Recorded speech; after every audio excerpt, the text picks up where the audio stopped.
तर नमस्कार शेतकरी मित्रांनो, राऊत मोटर रिवाइंडिंगमध्ये पुन्हा आपलं एकदा स्वागत आहे. तर हे बघू शकता आपली 5 HP मोटर आहे. ही मोटर बघू शकता कशा प्रकारे पाणी फेकत आहे. 7 ते 8 फुटावरती याचं प्रेशर जाऊन राहिलं. कोणत्या कंपनीचे आहे, किती HP आहे आणि याचा रिले कितीवर सेट केला आहे याची पूर्ण डिटेल माहिती मी तुम्हाला ह्या व्हिडिओमध्ये सांगणार आहे. तर हे बघू शकता सगळं सामान आपण नवीन आणलेलं आहे. स्टार्टर, मेन, ग्रिपा वगैरे आणि चिल्लर ॲटम पण दाखवून देते तुम्हाला.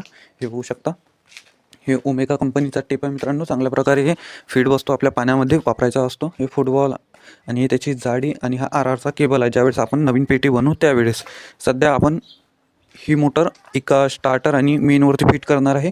आणि 500 ते 700 फूट त्यांनी केबल आणला होता. म्हणजे एका शेतातून दुसऱ्या शेताकडे आपला तो लाईनचा खांबा होता, त्याच्यावरून कनेक्शन टाकून आपण इकडे दुसऱ्या वावरात कनेक्शन घेणार होतो. हे बघू शकता HDPE पाईपमध्ये निप्पल ठोकून घेतले आहे आणि चांगल्या प्रकारे त्याला स्क्रू नट बोल्टांनी कसून घेतलेले आहे, जेणेकरून तिथून पाणी समोर भविष्यात कधी लिकेज होणार नाही. पाईप जरी लिकेज झाला तरी पण. हे बघू शकता चांगल्या प्रकारे हे जे वरची फ्लॅंच राहते मोटरसोबतच येते मित्रांनो. हे फ्लॅंचमध्ये 2 साईडनं नट बोल्ट टाकले की जो जाडावाला पेचकस राहते, जाडावाला पेचकसनी मधातून चांगल्या प्रकारे कसून घ्यायचा आहे. हे बघू शकता सगळ्यात अगोदर आपण त्याला टेपलॉन टेप मारून घेतला होता. आणि ही मोटर बघू शकता, मोटर 5 HP लक्ष्मी कंपनीची. याच्यामध्ये चांगल्या प्रकारे आपण फुल पाणी भरून घेतलेलं आहे. एअर निघेपर्यंत पाणी भरायचं आहे, जेणेकरून त्याच्यामध्ये आणखी थोडंसं पाणी मावते एअर निघाल्याच्या नंतर. हे बघू शकता आता आपण याला 4 नट कसून घेणार आहे. आणि हे स्टार्टर बघू शकता 16 एम्पियरवर सेट आहे. ते लक्ष्मी कंपनीची मोटर आहे. 5 HP 10 एम्पियर लिहून आहे. 10 एम्पियर लिहून आहे. आपण हे सेट करणार आहे 13 एम्पियरवर. रिले आपला स्टार्टर हे बघू शकता 13 एम्पियरवरती सेट करणार आहे, जेणेकरून काही प्रॉब्लेम असला तरी पण लवकर आपलं स्टार्टर सोडलं पाहिजे. आणि समोर मागे पुढे जर स्टार्टर हमेशा जर सोडून देत असेल तर आपण थोडं त्याला एम्पियर वाढून सेट करू शकतो आपल्या हिशोबानुसार, जेणेकरून आपलं वर जर खूप जास्त वर पाणी जर जात असेल आणि स्प्रिंकलर पण उडवायचे असेल तर तेव्हा आपली लाईन कमी जास्त असेल तेव्हा आपण लोड जास्त वाढते, त्याच्यामुळे आपल्याला एम्पियर कमी जास्त करावं लागतात. तर हे बघू शकता दुसऱ्याच्या शेतातून आपण ही लाईन घेऊन राहिलो, कारण की ज्या शेतात आपण मोटर फिट करत आहे त्या शेतात खांबा नाही आहे मित्रांनो. 500-700 फूट केबल आणला होता शेतकऱ्यांनी. तर हे बघू शकता RYB 3 कोरचाच आणला होता 6 mm. त्याच्यावरती आपली ही मोटर चालणार आहे 5 HP. तुम्ही तर पाण्याचं प्रेशर बघितलंच आहे कशा प्रकारे चांगल्या प्रकारेच पाणी फेकत आहे मित्रांनो.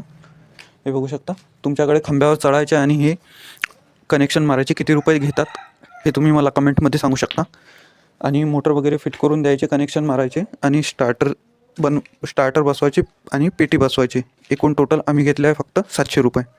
तर हे बघू शकता चांगल्या प्रकारे कनेक्शन पण मारून घेतलेलं आहे, जेणेकरून समोर चालून त्याच्यामध्ये कार्बन वगैरे पडणार नाही. आता थंडी वगैरे आहे त्याच्यामुळे जास्त कार्बन पकडत राहते.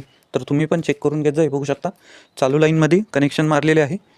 तुम्हाला यकीन नसेल तर हे बघू शकता तुम्ही एका फेजमध्ये आपण लाईट टाकून तुम्हाला दाखवून देते. हा जो ब्लॅकवाला वायर दिसत आहे हे बघू शकता तुम्ही चालू लाईनमध्ये कनेक्शन मारलेले आहे आणि न्यूट्रल दिला आहे खाली जमिनीत पाणी टाकून. हे दुरून तुम्हाला दिसणार नाही टेस्टरवरती, कारण की 3 फेज आलेली आहे लाईन आपली इथपर्यंत स्टार्टरपर्यंत. बघू शकता जवळून तिन्ही याच्यात आपली फुल फेज दाखवत आहे. आता आपण मोटर चालू करून बघूया. तर हे बघू शकता मोटर चालू झाली आहे, परंतु आपली मोटर पाणी फेकत आहे, परंतु ती मोटर उलटी झाली आहे. तरी स्टार्टरमधून आपल्याला कोणचे वायर बदलवायचे हे बघू शकता तुम्ही. मोटरचेच वायर बदलवायचे आहे. पिवळा काढला आणि निळा काढला. पिवळ्याच्या जागी निळा वायर लावणार आहे दुसऱ्या नंबरला, आणि पहिल्या जागी निळा होता तिथे आपण पिवळा वायर लावणार आहे. अशाच प्रकारे मोटरचे वायर बदलवायचे आहे, मेनचे वायर नाही बदलवायचे आहे रिलेचे. हे बघू शकता तुम्ही चांगल्या प्रकारे गड्डा करणं लावला आहे त्यांना. 5ची मोटर आहे मित्रांनो. ही त्याचं प्रेशर बघू शकता कशा प्रकारे मोटर पाणी फेकून राहिली. जर व्हिडिओ आवडला असेल तर नक्की लाईक करत जा, शेअर करत जा आणि सबस्क्राईब करत जा. 7 ते 8 फुटावर आपली मोटर पाणी फेकून राहिली आहे.